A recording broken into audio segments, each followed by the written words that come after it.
ओ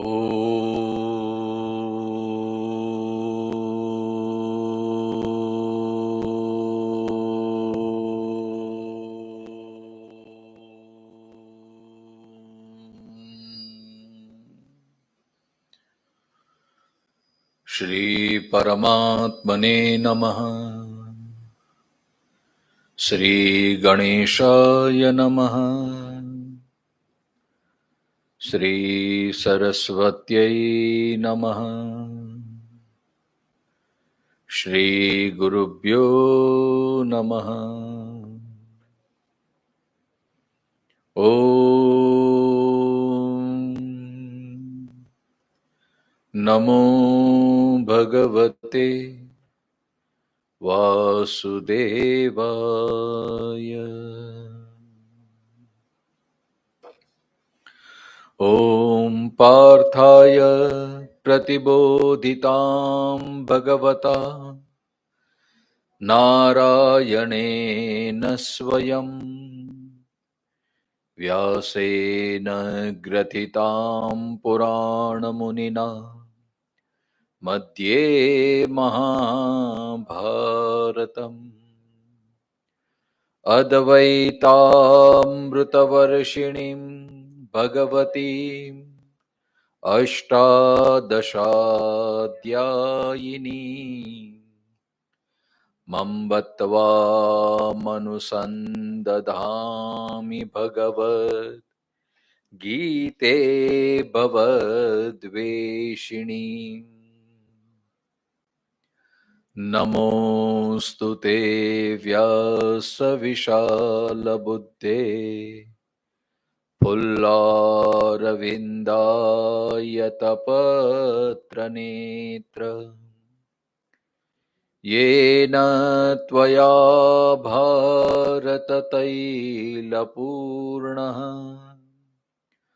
प्रज्वालितो ज्ञानमयप्रदीपः प्रपन्नपारिजाताय स्तोत्रवेत्रैकपाणये ज्ञानमुद्राय कृष्णाय गीतामृतदुहे नमः। सर्वोपनिषदो गावो दुग्धा गोपालनन्दनः पार्थो वत्ससुधीर्भोक्ता दुग्धं गीतामृतं महा। वसुदेवसुतं देवं कंसचाणूरमर्दनं देवकी परमानन्दं कृष्णं वन्दे जगद्गुरुम्। भीष्मद्रोणतटा जयद्रथजला गान्धारनीलोत्पला शल्यग्राहवती कृपेण वहनी कर्णेन वेलाकुला अश्वत्थामविकर्णघोरमकरा दुर्योधनावर्तिनी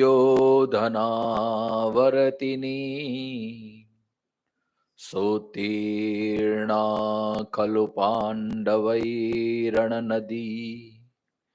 केवरतकः केशवः पाराशर्यवचः सरोजममलम् गीतार्थगन्धोत्कटम् नानाख्यानककेसरं हरिकथा सम्बोधनाबोधितम् लोके सज्जनषट्पदैरहरः पेपीयमानं मुदा भूयाद् भारत पंकजं कलिमल प्रध्वंसिनः श्रेयसे मूकं करोति वाचालं पंगुर्लंघयते गिरिं यत्कृपातमहं वन्दे परमानन्दमाधवम् यं ब्रह्मा वरुणेन्द्ररुद्रमरुतः स्तुन्वन्ति दिव्यैस्तवैः वेदैः साङ्गपदक्रमोपनिषदैः गायन्ति यं सामगाः ध्यानावस्थिततद्गतेन मनसा पश्यन्ति यं योगिनो यस्यान्तन्न विदुः देवाय तस्मै नमः देवाय तस्मै नमः योऽन्तः प्रविश्य मम वाचमिमां प्रसुप्ताम् सञ्जीवयत्यखिलशक्तिधरस्वधाम्ना अन्यांशहस्तचरणश्रवणत्वगादीन् प्राणान्नमो भगवते पुरुषाय तुभ्यम् प्राणान्नमो भगवते पुरुषाय तुभ्यम्। श्री कृष्ण कन्हैया लाल की जय। स्वामी श्री प्रेमपुरी महाराज की जय। शिवोऽहं शिवोऽहं सच्चिदानन्दोऽहं शिवोऽहं शिवोऽहं सच्चिदानन्दोऽहं शिवोऽहं शिवोऽहं सच्चिदानन्दोऽहं शिवोऽहं शिवोऽहं सच्चिदानन्दोऽहं सच्चिदानन्दोऽहं शिवोऽहं शिवोऽहं सच्चिदानन्दोऽहं शिवोऽहं शिवोऽहं शिवोऽहं शिवोऽहं सच्चिदानन्दोऽहं शिवोऽहं शिवोऽहं सच्चिदानन्दोऽहं सच्चिदानन्दोऽहं सच्चिदानन्दोऽहम्।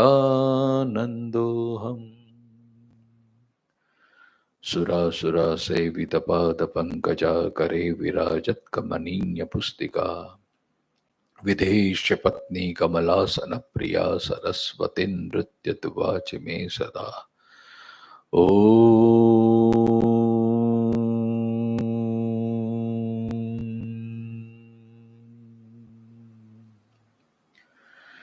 संजय उवाच एतत् श्रुत्वा वचनं केशवस्य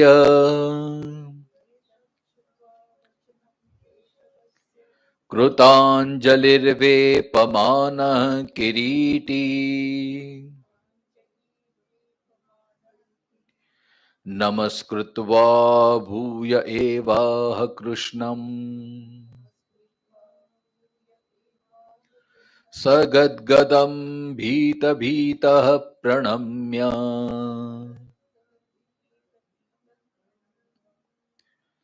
संजय यहाँ कर रहे हैं। कल हमने ये श्लोक का थोड़ा विहंगावलोकन किया था कि केशव के इन उपयुक्त वचनों को सुनकर अर्जुन कांपते हुए हाथ जोड़कर नमस्कार करके कृष्ण को इस प्रकार बोले। यहां देखो, अर्जुन के लिए कौन सा शब्द यूज किया है, आपको पता है? इस श्लोक में किरीटी, किरीटी है, वो अर्जुन के लिए है। अर्जुन का एक नाम किरीटी, किरीटी इसलिए पड़ा, महाभारत में ये प्रसंग आता है कि एक बार इंद्र के सहाय के लिए अर्जुन ने बहुत सारे असुरों को मारा था। तो इंद्र ने खुश होकर सूर्य के जैसा देदीप्यमान प्रकाशमान मुकुट दिया था। संस्कृत में मुकुट को किरीट कहते हैं। तो किरीटी माने मुकुटधारी, मुकुटधारी किरीट मतलब अर्जुन को इस प्रकार यहां किरीटी शब्द अर्जुन के प्रति है। अब देखो यहां किरीटी ही शब्द क्यों यूज किया गया? एक ही बार ये किरीटी शब्द आया है, आप देखेंगे तो हमेशा भगवान जब अर्जुन को संबोधन करते या तो अर्जुन बोलते हैं, या तो पार्थ बोलते हैं, या तो पृथानंदन बोलते हैं। यहाँ पे किरीटी शब्द का प्रयोजन इस प्रकार है क्योंकि ये जब संजय धृतराष्ट्र को बता रहे हैं, अब देखो गीता 3 जन सुन रहे हैं, है ना? एक तो अर्जुन प्रत्यक्ष रूप में, दूसरा संजय जो व्यास प्रसाद से उन्हें दूरदर्शन और दूरश्रवण का जो आशीर्वाद प्राप्त हुआ था, उसके कारण संजय भी सुन रहा है। जैसे हम घर में बैठे बैठे अमेरिका में जो भी कुछ हो रहा है तो हम देख सकते हैं, सुन सकते हैं, ये टेक्नोलॉजी के माध्यम से। और धृतराष्ट्र संजय के अनुगुण, लेकिन तीनों सुन रहे हैं, लेकिन तीनों की जो व्यवस्था है, तीनों का जो प्रभाव है अलग अलग होता है। ये हम आपको सुविधा देते क्योंकि आप हमेशा गीता अविरत, ये तो यात्रा चलती रहती है, तो इसलिए आप इतने तो जानकार होंगे ही। तो यहां पे जैसे श्रीमद शंकराचार्य जी ने जब ये भाव लिखे कि देखो अंतिम जो फकरा कलम ने पढ़ा था, अत्र अवसरे संजय वचनम साभिप्रायम कथम द्रोणादिशु अर्जुन से निहत्यशु, मतलब अर्जुन भगवान ने जैसे पहले बोल दिया, अर्जुन ने कहा कि आप कौन हैं, तो भगवान ने कहा मैं काल हूं और इन लोगों का संहार करने के लिए आया हूं। इसमें बड़ी थोड़ा वो प्रश्नार्थ हुआ था, प्रकाश भाई ने भी प्रश्न किया था, एक सुजाता बहन आए थे, उन्होंने भी वो संशय किया था, है ना, कि भगवान असुरों को क्यों मारते हैं? अब जब भगवान हैं तो काल रूप में आए हैं, लेकिन सिर्फ असुरों को नहीं मारता है, विनाश तो सबका होता है ना। भगवान किसी न किसी को निमित्त बनाते हैं, यहां अर्जुन को निमित्त बनाए, इसलिए भगवान कहते हैं कि निमित्त मात्रम भव सव्यसाचिन, ये तेरे बायात का खेल है और तेरे को सिर्फ निमित्त बनना है। यहां ऐसा नहीं समझना है कि भगवान पक्षपात कर रहे हैं या भगवान ये, हाँ भक्ति के संप्रदाय में तो भगवान पक्षपात करते ही हैं, लेकिन हम तत्व की दृष्टि से देखें तो ये भगवान का एक सहज स्वभाव है, सहज कर्तव्य है। भगवान सर्जन भी करते हैं और भगवान नाश भी करते हैं। जब समय सबका आता है तो उस हिसाब से केवल असुरों का नहीं, सबका, अर्जुन भी काल के मुख में जाने वाला है, कोई बचने वाला, हम सब काल के मुख में जाने वाले ही हैं। मृत्यु ये भी परमात्मा का ही स्वरूप है, इसलिए तो हमारी संस्कृति में जब मृत्यु होता है तो हम उसको सजाते हैं, हाँ? पूजा करते हैं, शबकी की पूजा करते हैं, वो मृत्यु के देवता हैं। तो मृत्यु को भी देव माना है हमने, सर्जन को भी देव माना है, काल भी भगवान है, महाकाल भी भगवान है, और जहां सर्जन होता है, जहां सृष्टि की उत्पत्ति होती है, वो उसमें भी भगवान है। तो तत्व की दृष्टि से देखा जाए तो हम सब काल के मुख में जा ही रहे हैं अविरत, ये हमारी यात्रा चालू है, प्रति क्षण जितना समय बीतता है उतने हम काल के नजीक जा रहे हैं। कारण निश्चित है, मतलब कारण मृत्यु है, अब निमित्त कोई भी बन सकता है ना।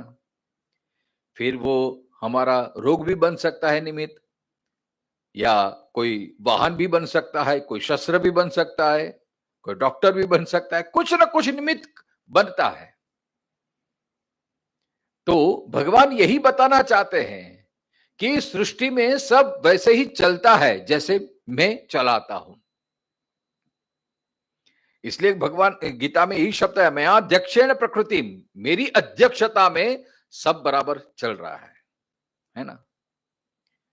फिर प्रकाश भाई दीना बहन हाजिर न हो तो भी ये चलता रहता है। भले घर में बैठे लेकिन ध्यान बढ़ता है, वो मोबाइल में देख लेते हैं बस अब समय से शुरू हो गया कि नहीं, कोई गड़बड़ तो नहीं है। घर में बैठे बैठे फोन आ जाता है, क्यों भाई आज क्या गड़बड़ है, क्यों बराबर नहीं चला है। तो यहां पे ऐसा वो होता है। तो भगवान भी ऊपर बैठे, चाहे कोई भी हो भगवान, लेकिन उसकी सन्निधि मात्र में, उसकी प्रेजेंस मात्र में सब कुछ अपने आप ऐसे ही चलता रहता है। जैसे सूर्य का उदय होता है और सब सृष्टि अपने आप कार्यान्वित होती रहती है, वैसे ही परमात्मा की सत्ता मात्र से ये सब क्रम चलता रहता है, सर्जन का, विनाश का, ये सब। अब परमात्मा जो तटस्थ भाव से सब कुछ कर रहे हैं, तो फिर सब पर परमात्मा की कृपा क्यों नहीं बरसती, सिर्फ भक्तों पे ही क्यों बरसती है? इसका यही कारण है कि भक्तों की जो मति है, रति है, गति है, वो ईश्वर के प्रति होती है। इसलिए यहां पे जो किरीट शब्द का प्रयोग किया गया है, किरीट माने मुकुट, मुकुट हम कहां पे धारण करते हैं? मस्तक पे। हमारा मन मस्तिष्क जब ईश्वर की ओर होता है, देखो मन ही हमारी गति का साधन होता है। अंते या मति सा गति ही, हमारा मन जिस की ओर चलता है उसी की और हमारी प्रवृत्ति बढ़ती है, उसी का हम मार्ग का अनुसरण करते हैं। इसलिए हमारी कोई भी संसार की प्रवृत्ति जो होती है उस पे मन बड़ी भूमिका वो धारण करता है, उसकी बड़ी भूमिका रहती है। हम जैसे साधारण मनुष्य के लिए जब तक हमने मन को नहीं जीता है तब तक हमारी कोई भी प्रवृत्ति मन के अधीन होती है। तो ये मन रूपी मुकुट हम किसको धारण कहां पे रखते हैं, ये बहुत ही महत्वपूर्ण बात है। इसलिए भगवान ने गीता में 7वें अध्याय में 8वें अध्याय में कहा है कि अंत काले च मामेव स्मरण उक्त्वा कलेवरम, अगर अंत समय में मनुष्य मेरा स्मरण करता है, मतलब मन से, अगर मन परमात्मा में है तो हमें परमात्मा की गति होगी, और अंत समय में अगर मन हमारा संसार में है तो वापिस हमें संसार में ही मिलता है। इसका मतलब ये हुआ, ये सिद्धांत दृढ़ होता है कि अंते या मति सा गति, ये शास्त्र वचन है। तो हमारा मन कहां पे हम लगाते हैं, जैसा हमारा मन होगा वैसा हमारा विचार होगा, वैसी हमारी क्रिया होगी और वैसा ही हमें परिणाम प्राप्त होगा। इसलिए गीता में मन और बुद्धि के बारे में देखो, 12वें अध्याय में भगवान कहे मय्येव मना दस्त्वा मयि बुद्धिम निवेशयः। भगवान भक्तों पर इसलिए कृपा करते हैं क्योंकि उसका मन भगवान में रमा रहता है, उसका मन भगवत चिंतन में ही चलता रहता है, इसलिए उसको भगवत प्राप्ति होती है। अब धृतराष्ट्र है, देखो इतनी विचारधारा चल रही है, ऐसा प्रवाह चल रहा है, अर्जुन का मोह नष्ट हुआ है, उसमें स्मृति की प्राप्ति हुई है, स्मृति लब्ध्वा, ज्ञान की प्राप्ति हुई, स्व का परिचय हुआ, संजय को भी हर्ष हुआ है, लेकिन धृतराष्ट्र को कोई फर्क नहीं पड़ा है ना। देखो ईश्वर की तो कृपा अविरत बरसती रहती है, लेकिन हमारा मन कैसा है। अब इतनी बात सुनी तो धृतराष्ट्र अगर चाहता तो सावधान हो जाता, लेकिन उसका मन ये भगवान की वाणी पर है नहीं, बस उसका तो मन ये है, उसका सुनने का, श्रवण का हेतु क्या है, अर्जुन की स्थिति क्या है, अर्जुन क्या स्टैंड ले रहा है। अभी भी उसे आश बनी रही है। देखो जैसे अर्जुन को स्वजन का मोह था, ऐसे धृतराष्ट्र को वो ये राष्ट्र का मोह है, अपने बच्चों का मोह है। लेकिन अर्जुन का तो अभी 11वें अध्याय तक तो धीरे धीरे उसका मोह नष्ट हो रहा है, लेकिन धृतराष्ट्र का तो जो मोह जैसा बना था वैसा ही बना रहा है। इसलिए उससे जो कल्याणप्रद वचन है वो नहीं सुनाई पड़े हैं। जब संजय ने ऐसा बोला तो धृतराष्ट्र के दिमाग से ही चला गया, वो बात उसको समझ में ही नहीं आई, है ना। देखो, इसमें भी मन की भूमिका होती है। हमारा मन वो ही सुनना चाहता है जो हमें मन जो सुनना चाहता है ना। या तो ये भी बोल सकते हैं कि अगर मन नहीं होगा तो अच्छी से अच्छी बात भी हमारे मन में हमारे श्रवण में नहीं आती है। भागवत में वो प्रसंग है ना कि एकादश स्कंद में जो एक लोहार वो तीर बना रहा था, पूरी राजा की सवारी यहां से निकल गई। एक जन ने पूछा कि भाई राजा के यहां सवारी यहां से निकल गई, वो जो मुझे पता नहीं था, मेरा मन उसमें नहीं था, मेरा मन ये तीर बनाने में था। अब देखो, मन जहां होता है एक रूप हो जाता है तो आसपास क्या होता है पता भी नहीं चलता हमें। हम भले शरीर से यहां बैठे हैं लेकिन मन नहीं होगा तो 5 मिनट के बाद भूल जाता हमने क्या सुना था, है ना। तो धृतराष्ट्र की भी यही दशा है कि वो सुन तो रहा है लेकिन जो तत्व की बातें हैं वो उसे सुनाई नहीं पड़ती है, क्योंकि वो मोह से ग्रस्त है। इसलिए उसे वो ही सुनना है जो अपने हित में है, जो अपने फायदे में है। इसलिए ये भगवान की वाणी उसको नहीं सुनाई दी।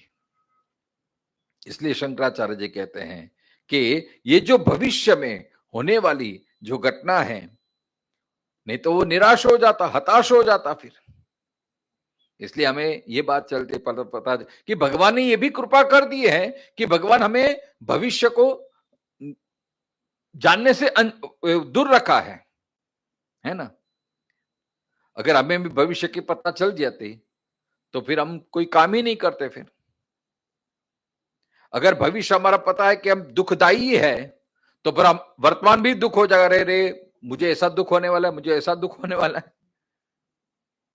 तो आदमी निराश हो, अभी से ही निराशा हो जाएगी ऐसे।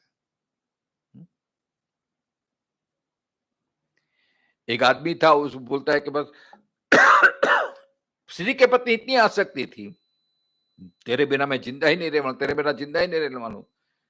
लेकिन भविष्य था कि 2 महीने में उसकी पत्नी गुजर गई थी, गुजर जाने वाली थी, और गुजर गई और तुरंत 4-5 महीने में वापस दूसरी बार घोड़ी पे बैठ गया। अब उसको भविष्य पता होता तो फिर ये प्रेम कर सकता था क्या? चाहे सुख मिलने वाला हो, सफलता मिलने वाली हो, अगर ये भी पता चल जाता है तो निष्क्रिय आ जाता है। अरे मुझे तो सफलता मिलनी है, फिर मैं क्यों मेहनत करूं, फिर मैं क्यों काम करूं, मुझे तो इतना मिलना ही है। इसलिए भगवान ने ये अच्छाई किया हम पर कि हमको भविष्य नहीं बताया है ना। तो यहां पे भी धृतराष्ट्र ने, अब धृतराष्ट्र को तो सामने देखो ऐसा मौका आया। अब अर्जुन ने सुना तो उसमें ये 3 प्रकृतियां हुई। एक तो वो गदगद हो गया, थोड़ा भयभीत भी हुआ है, और प्रणम्य नमस्कार का भाव आ गया उन्हें। लेकिन धृतराष्ट्र, उसको कोई फर्क नहीं पड़ा। फर्क पड़ता तो तुरंत संधि कर लेता, तुरंत चरणों में गिर जाता, बाजी सुधार लेता। लेकिन मैंने बोला ना, ये जो मति जिस प्रकार के रहती है वैसी हमारी गति होती है। अब ये बात युधिष्ठिर ने भी नारद जी से पूछी। आप भागवत का श्रवण करेंगे तो भागवत के सप्तम स्कंद में ये बात आती है। अब देखो, जब समुद्र मंथन की जो बात चली थी उसमें भी यही पक्षपात, अगर आप देखेंगे तो पक्षपात की बात आती है कि भगवान ने पक्षपात किया है देवताओं के प्रति। अब मंथन तो दोनों ने किया था। कई लोग बोलते हैं कि भगवान ऐसे क्यों पक्षपात करते हैं। अवश्य, मैं बार बार कहता हूं कि अगर भक्ति की दृष्टि से देखेंगे तो भगवान पक्षपाती है ही। जैसे संसार में हमें जिनके प्रति आसक्ति है, जिसको हम अपना मानते हैं, तो अनायास पक्षपात आ ही जाता है, चाहे जितनी भी हम तत्वज्ञान की बातें करें, लेकिन ये स्वाभाविक है। तो भगवान भी अपने बच्चों को, अपने भक्तों को अत्यंत प्रेम करते हैं। अगर पक्षपात नहीं करते तो भक्ति का संप्रदाय ही वो भक्ति का सिद्धांत ही वो ढेर हो जाता फिर। इसलिए भक्ति की, लेकिन तात्विक दृष्टि से देखा जाए तो देखो, आप भागवत पढ़ेंगे तो भगवान का पक्षपात नहीं है। जिसका जो भाव था वो भगवान भाव पुष्ट कर रहे हैं। भागवत में प्रत्यक्ष प्रमाण है कि देवताओं में देव शक्ति से और असुर में असुर शक्ति से भगवान ने सबको बराबर का दे दिया है बल।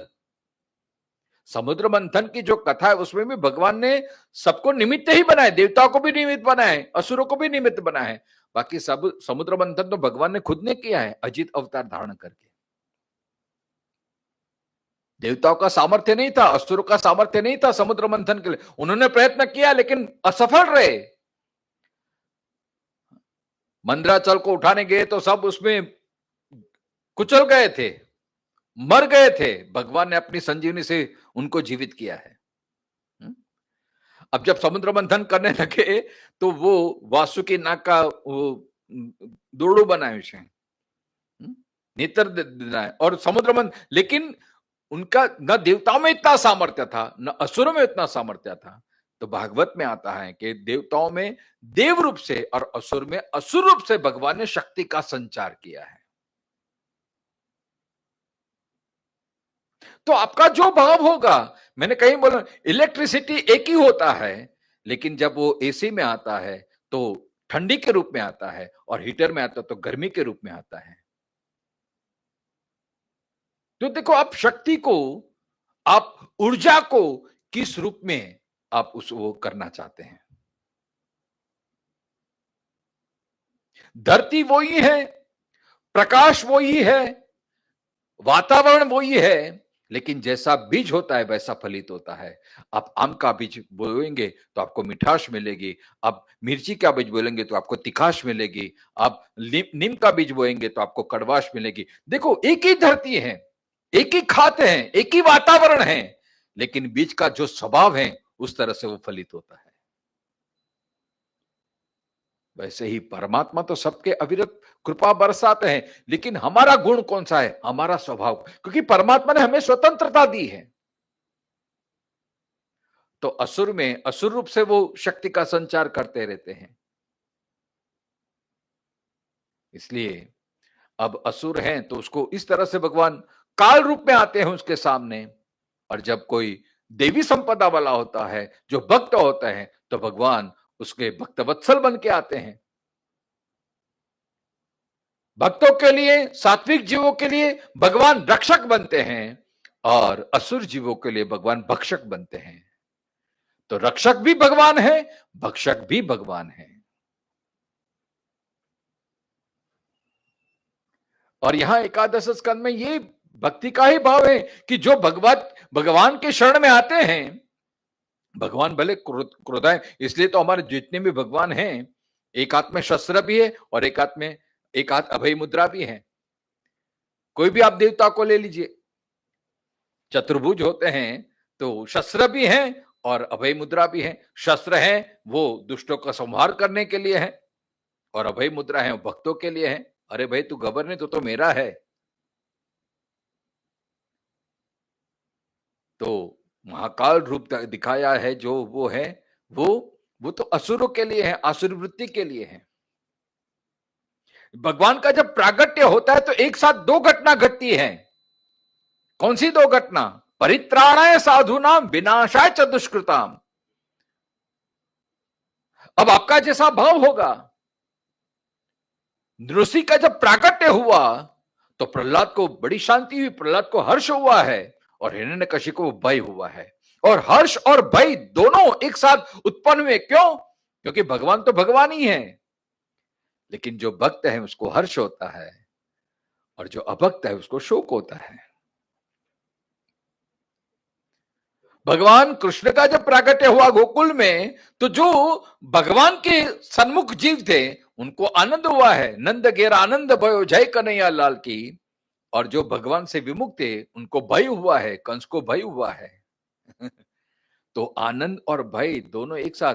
तो भगवान का तो सिर्फ प्रागट्य होना यही है, लेकिन जो भगवान से विमुख है वो भय का कारण बन जाता है और भगवान से जो सन्मुख है उसको आनंद का कारण बन जाता है।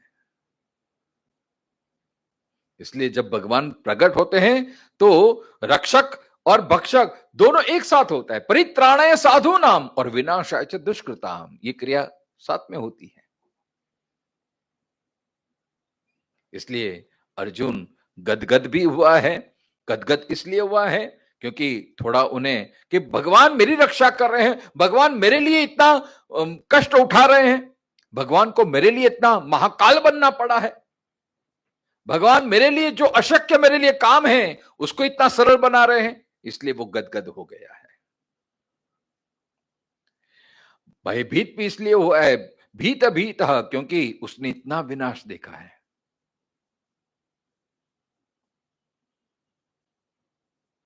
क्योंकि उसे ज्ञान हुआ कि मुझे तो पता चला, काश ऐसे सबको ज्ञान हो जाता। देखो हम भयभीत नहीं होते क्योंकि वैसे तो देखा है तो ये संसार भी, आगे भी ये भगवान ने कहा है ना, संसार कैसा है, दुखालयम अशाश्वतम, ये संसार के विशेषण दिए गीता में। फिर भी हमें भय उत्पन्न नहीं होता है, क्यों? हम भूल जाते हैं। शंकराचार्य के शब्द में पित्वा मोहमयी मदिराम उन्मत्त भूतन जगत। लेकिन जैसे जैसे काल नजदीक आता फिर भय लगने लगता है ना। अब क्या होगा, अब क्या होगा।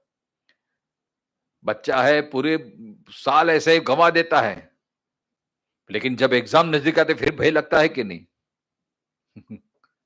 अगर पहले से ही थोड़ा ये ख्याल रखता तो अंतिम समय भय नहीं लगता है। भय इसलिए लगता है क्योंकि हमारी थोड़ी तैयारी कम होती है, हमें संशय होता है, इसलिए भय लगता है। तो यहां भय भी भीत भीत और प्रणम्य, यहां विनम्रता भी आती है।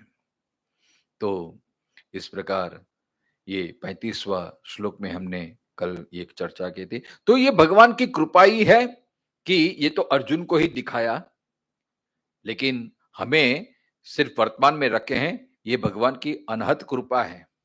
अगर हमें भी भविष्य का पता चल जाता तो फिर हमारी सारी ये प्रवृत्ति ठप हो जाती, फिर निष्क्रियता आ जाती है ना, सारा खेल बिगड़ जाता। अब मैच फिक्सिंग हो जाती है तो फिर उसकी कोई मजा नहीं रहती है। लेकिन जब है नहीं, हमको जीतना है, हमको जीतना है, इसलिए मजा भी आती है और थोड़ी वो एनर्जी भी रहती है। इसलिए बस हमें तो अर्जुन की दृष्टि से हमें देखा जाए तो हमें अपना कर्तव्य करना है। भगवान यही कहते हैं ना, देखो भविष्य बता दिया, फिर भी ऐसा नहीं बोला कि चल अभी तो हो गया, तू नहीं लड़ेगा तो भी, भगवान ऐसे बोला तू नहीं लड़ेगा तो भी ये लोग बनने ही वाले हैं। फिर भी भगवान कहते हैं तू युद्ध कर, तू निमित्त बन। बस इसमें पूरा कर्म का सिद्धांत आ गया साहब। संसार बंधन का कारण इसलिए है क्योंकि हम अहम भाव रखते हैं, मैंने किया, मैं कर सकता हूं, मेरे द्वारा हुआ। नहीं, भले करो सब कुछ आप, लेकिन मुझे कोई करा रहा है, मेरा शक्ति स्रोत कोई दूसरा है, मैं तो कठपुतली हूं, मैं तो भगवान का खिलौना हूं, मैं एक इंस्ट्रूमेंट हूं, लेकिन बजाने वाला कोई और है। भगवान सबको निमित्त बनाते हैं। हम भले योजना बना लें, पूरा लिस्ट बना ले साल का, लेकिन भगवान को जो होता है वही बनाते हैं फिर, है ना। तो निमित्त मात्रम, इसमें दो बातें होती है। इसमें हमारा अहंकार सॉफ्ट रहता है, देखो, इसलिए अपने आप सौम्य भाव आ जाता है फिर। और गीता का सिद्धांत तो यही है कि हम जो भी करें हमारा समत्व बना रहना चाहिए। समत्वम योग उच्यते, गीता का शब्द है। बैलेंस माइंड तब तक बना रहेगा जब तक हमारा ईगो डायल्यूट होता रहेगा।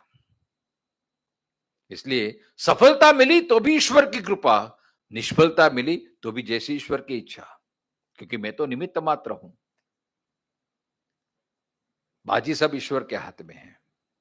तो यही भाव होगा तो हमारी ये जो मन की सौम्य अवस्था है, बैलेंस माइंड, वो बना रहेगा। ये भाव आएगा, निमित्त मात्र बनेंगे। अहम भाव आ जाएगा तो फिर बैलेंस वो हिल जाएगा फिर। इसलिए निमित्त मात्रम यही। अब जब ऐसा हुआ संजय ने की, फिर अर्जुन वापिस भगवान की स्तुति कर रहे हैं अभी यहाँ पे। तो आइए उनका पारायण करते हैं। अर्जुन उवाच स्थाने ऋषिकेश तव प्रकीर्त्या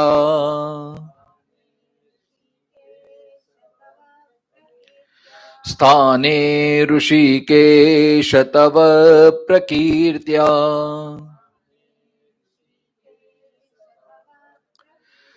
जगत् प्रहस्यत्यनुरज्यते च जगत् प्रहस्यत्यनुरज्यते च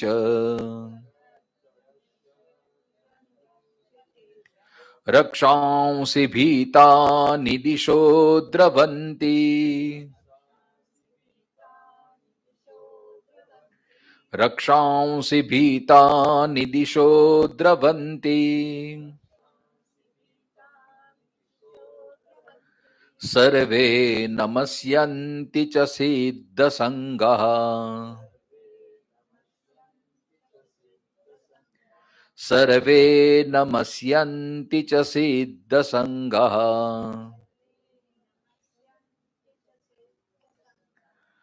आइए शंकराचार्य जी के भाव को पढ़े। स्थाने युक्तम किम तत् तव प्रकीर्त्या तन्माहात्म्यम कीर्तनेन श्रुतेन हे ऋषिकेश यत् जगत् प्रहस्यति प्रहर्षम उपैति स्थाने तद युक्तम इत्यर्थः। अथवा विषय विशेषणम स्थाने इति युक्तो हर्षादि विषयो भगवान यत् ईश्वरः सर्वात्मा सर्वभूत सुरत च इति तथा अनुरज्यते अनुरागम च उपैति तच्च विषये इति व्याख्येयम्। किंच रक्षांसि भीतानि भयाविष्टानि दिशो द्रवन्ति गच्छन्ति तत् च स्थाने विषये सर्वे नमस्यन्ति नमस्कुर्वन्ति च सिद्धसङ्गः सिद्धानां समुदायाः कपिलादीनां तच्च स्थाने भगवतो हर्षादि विषयत्वे हेतुम दर्शयति। अब देखो यहां पे भी अर्जुन अब उनको जो भगवान पूरा विश्व रूप बताया, फिर काल रूप बताया, फिर महाकाल रूप बताया, फिर उग्र रूप बताया, ये सब देख के गदगद भी हुआ, भयभीत भी हुआ और फिर उन्हें बराबर भी लगा। मतलब अर्जुन अब ये मन से बुद्धि से उसने स्वीकार कर लिया कि भगवान जो हैं वो बराबर हैं। यहां स्थाने शब्द जो है स्थाने युक्तम की तदयुक्तम माने बराबर है। स्थाने की यहां व्याख्या की उचित तत् उचित तत्वम सांप्रतत्वम मतलब उचित। भगवान जो आप कर रहे हैं वो उचित ही हैं, भगवान जो आप दिख रहे हैं वो उचित ही हैं, योग्य हैं, बराबर हैं। ये स्थाने का शब्द है। अब स्थाने हर जगह पे तीन विशेषण दिया है। देखो स्थाने ऋषिकेश तव प्रकीर्त्या जगत प्रहत्यनुरज्यते। जगत हर्षित होता है। कब हर्षित होता है? जब आपकी उपासना करता है, जब आपका भजन करता है। हा? तो स्थाने का यहां विशेषण है उचित। उचित समझा जा सकता है, मतलब ये बराबर ही है। जो जीव आपकी उपासना करता है उसको क्या प्राप्ति होती है? हर्ष की प्राप्ति होती है, सुख की प्राप्ति होती है, शांति की प्राप्ति होती है, आनंद की प्राप्ति होती है। ये बराबर ही है। स्थाने का मतलब होता है बराबर, स्थाने का मतलब होता है युक्त, स्थाने का मतलब होता है प्रमाण, स्थाने का मतलब होता है परिणाम। स्थाने का मतलब होता है प्राप्ति। स्थाने का मतलब होता है स्थिति। स्थाने का मतलब होता है संभावना।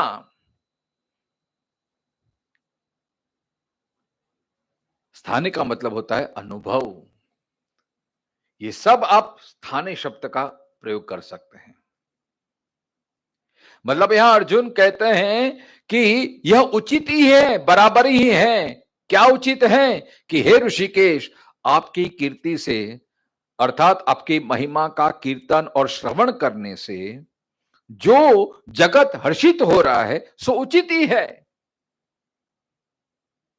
जगत माने यहां जगत में जो रहने वाले भक्तगण हैं, जो सात्विक जीव हैं, जो भगवान भगवान के सन्मुख होने वाले जो जीव हैं, उसे हर्ष होता है। क्यों हर्ष होता है? क्योंकि वो भगवान का गुणानुवाद गाते रहते हैं, भगवान का कीर्तन करते रहते हैं, आपकी महिमा का गान गाते रहते हैं। इसलिए प्रहलाद तो यही तो बताता है, श्रवणम कीर्तनम विष्णु स्मरणम पाद सेवनम। हिरण्यकशिपु उसका भाव कहां पे है? वो ईश्वर से विमुख हुआ है। उसे ऐसा लगता है भगवान जैसा कुछ है नहीं, वो तो भगवान को शत्रु मानने वाला है। लेकिन प्रहलाद है वो भक्ति का आचार्य है, तो वो तो श्रवण से, भगवत कथा श्रवण से, उनके महिमा का गान करके, उनका कीर्तन करके उन्हें हर्ष हो रहा है। तो ये दो परंपरा होती है। तो जो जगत के जीव आपका गुणानुवाद करते हैं, आपका श्रवण करते हैं, आपकी कथाओं का, आपकी लीलाओं का जो अनुसरण करते हैं या चिंतन करते हैं, कीर्तन करते हैं, उनको क्या होता है? हर्ष की प्राप्ति होती है, हर्षित होते हैं। हर्षित माने उल्लसित होते हैं। और ये भी बात सही है, इसलिए तो यहां स्थाने शब्द, स्थाने हर जगह पे आप लगा सकते हैं, ये उचित ही है। क्योंकि देखो अर्जुन को भी यही अनुभव हो रहा है ना, क्योंकि अभी वो परमात्मा की स्तुति कर रहा है, इसलिए तो उसको हर्ष हुआ है।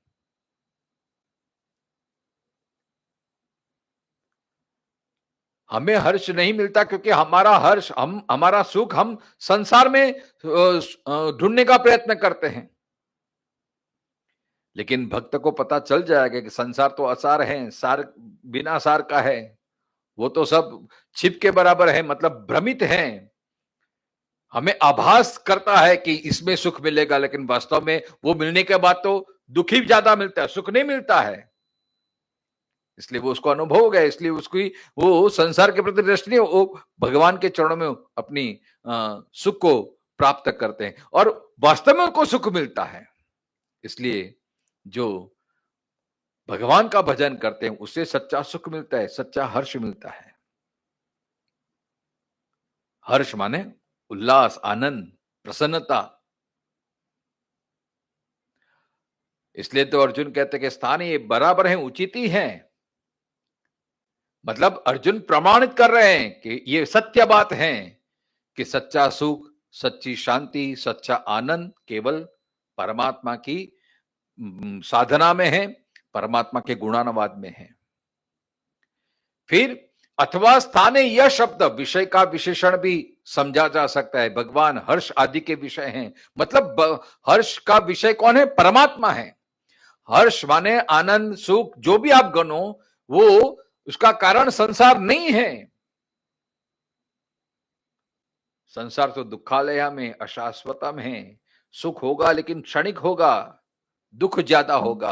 अगर आपको सच्चे अर्थ में, वास्तविक रूप में आपको हर्ष प्राप्त करना है, सुख प्राप्त करना है, आनंद प्राप्त करना है, तो मात्र और मात्र परमात्मा के चरणों में ही मिलेगा।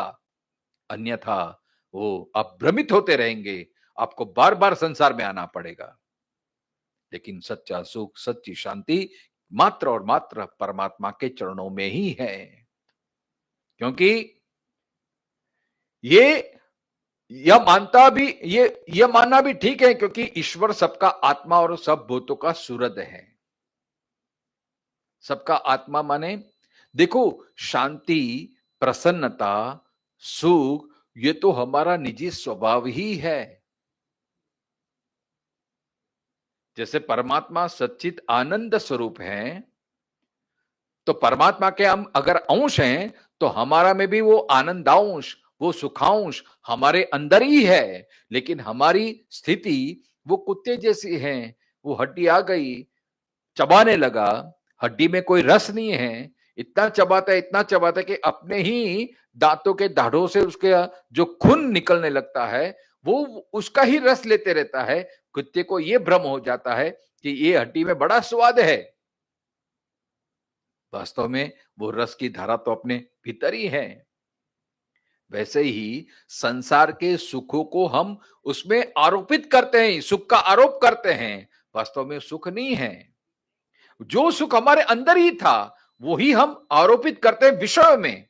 इसलिए हमें सुखाभास होता है। सुख नहीं है तो सुख का आभास होता है। तो इसलिए भगवान कहते हैं कि आत्मा सर्वभूतों का सूरज है। जैसे देखो, जल का स्वभाव, मूल स्वभाव है शीतलता। ये उनका स्वाभाविक धर्म है, शीतलता।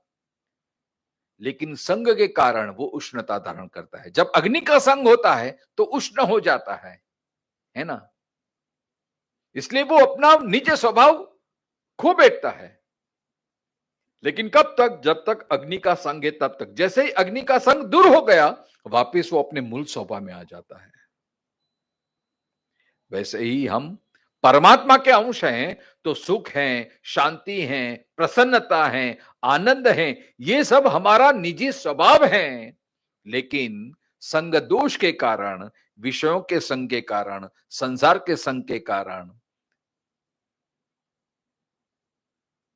वो सुख का आभास होने लगता है।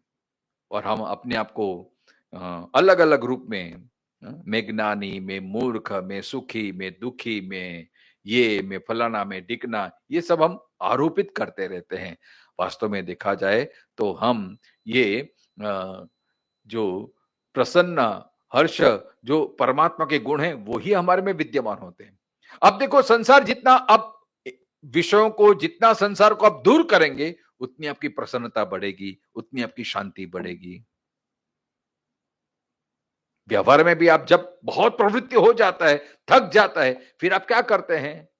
एकांत ढूंढते हैं कि नहीं? अब मुझे शांति दो भाई, बस मैं थक गया, अब मुझे प्राइवेसी चाहिए। देखो, ये हमारा निजी स्वभाव है, शांति, प्रसन्नता। जब हमारा मन सब प्रवृत्ति से हट जाता है, तब शांति का अनुभव होता है कि नहीं? ये हमारा निजी स्वभाव है, क्योंकि परमात्मा का ही गुण है, तो ये उचित ही है। फिर यहां ऐसी भी व्याख्या करनी चाहिए कि जो जगत, जो भगवान में अनुराग प्रेम करता है, वह उसका अनुराग करना उचित विषय में ही है। मतलब जो भगवान से प्रेम करते हैं वो बराबर ही हैं। और राक्षस गण भय से युक्त हुए सब दिशाओं में भाग रहे हैं, यह भी ठीक है। अब जो भगवान से विमुख वाले जीव हैं, उनको तो सुख संसार में लगता है, उसको तो सुख अपने अहंकार में लगता है, उसको तो सुख अन्य विषय में लगता है, तो उसके लिए भगवान निरस हो जाते, तो उससे भागने लगते हैं। क्योंकि भगवान का प्रभाव ही ऐसा है कि असुरी वृत्ति उनके सामने टिक ही नहीं पाती ही। जैसे सूर्य आता है तो अंदर अपने आप चला जाता है। सूर्य होता है, वह अंधेरा अस्तित्व रह ही नहीं पाता। वैसे ही जहां भगवत होता है, भगवत तत्व होता है, वहां आसुरी तत्व टिक ही नहीं पाता। इसलिए जब भगवान का प्रागट्य होता है तो आसुरी भयभीत हो जाता है ना। आसुरी तत्व वाले भागने लगते हैं, भगवान से दूर भागने लगते हैं, क्योंकि वो भगवान की भगवत्ता को सह नहीं पाते हैं। अरे भगवान क्या, भगवान के जो पूजा में यूज होने वाले जो साधन है, उससे ही अपने मन, वो घंटी जब बजती है ना, घंटा, आगमार्थंतु देवानाम गमनार्थंतु रक्षसाम घंटा नादम। अरे भगवान ही, भगवान के आने पहले जो घंटियां बजती है ना, घंटी से ही असुरगण भयभीत हो जाते हैं। इसलिए घंटा बजाना चाहिए, इसलिए मंदिर में घंट होता है। क्यों? क्योंकि जब घंट बजता है तब आसुरी वृत्ति अपने आप दूर हो जाती है सब। इसलिए शंखनाद, घंटनाद वो आवश्यक होता है। आसुरी वृत्ति को भगाने के लिए तो होता है। ये भगवान का प्रभाव है। आसुरी वृत्ति दूर हो जाती है। ये बराबर ही उचित ही है। शेष हम कल चर्चा करेंगे। ओम पूर्णमदः पूर्णमिदं पूर्णात् पूर्णमुदच्यते पूर्णस्य पूर्णमादाय पूर्णमेवावशिष्यते। ओम शांति शांति शांति। शंकरं शंकराचार्यं केशवं बादरायणं सूत्रभाष्यकृतौ वन्दे भगवन्तौ पुनः पुनः। ईश्वरो गुरु आत्मेति मूर्तिभेद विभागिनी व्योमवत् व्याप्तदेहाय दक्षिणामूर्तये नमः। ओम शांति शांति शांति। हरि ओम।